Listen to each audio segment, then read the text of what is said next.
মহতারাম উপস্থিতি, কয়েকদিন আগে একজন ইউরোপ আমেরিকার একজন ব্যক্তি, একজন সাংবাদিক একটা সাক্ষাৎকার দিল ইউরোপ আমেরিকা।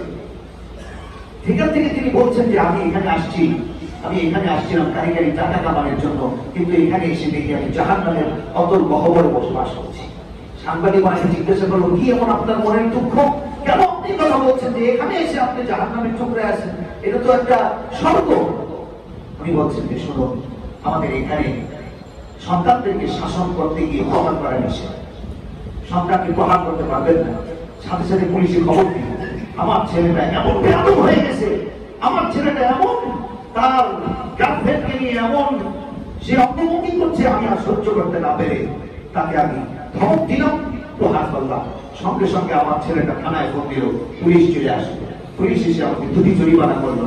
এক নম্বর হলো আমাকে বললো $1000 জরিমানা করে, কেন তুমি সন্তানকে গায়ে হাত করি না। আর দ্বিতীয় নম্বর যে শাস্তিটা দিয়েছে হুজুর, এটা মানার মতো না, আমাকে বলেন আত্মহত্যা জায়গা কিনা আমি আত্মহত্যা করি, কি শাস্তি বলেন। দ্বিতীয় শাস্তিটা দিয়েছে হলো, এখন থেকে তোমার ছেলে, কেন তুমি মানলা প্রেম করার জন্য, তোমার ছেলে তার প্রেমিকাকে নিয়ে গার্লফ্রেন্ডকে নিয়ে বাহিরে একটা ফ্ল্যাট ভাড়া করে 1 মাস থাকবে, নিশ্চুমে যাও করবে, তুমি মাস শেষে ফ্ল্যাটের ভাড়া দিবা এবং দৈনিক 3 বেলা তোমার ছেলেকে খাবার পৌঁছে দিবা। বলেন না বাস্তব কথা বলছি, এটা বর্তমান সময়ের অবস্থা।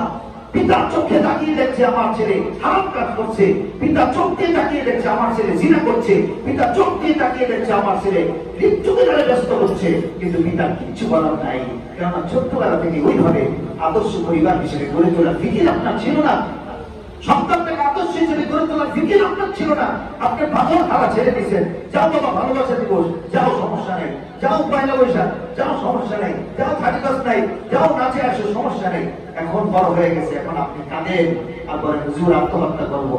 এখানে সন্তান যতটুকু অপরাধী, তার চেয়ে ডাবল অপরাধী এই বাবা নিজেই।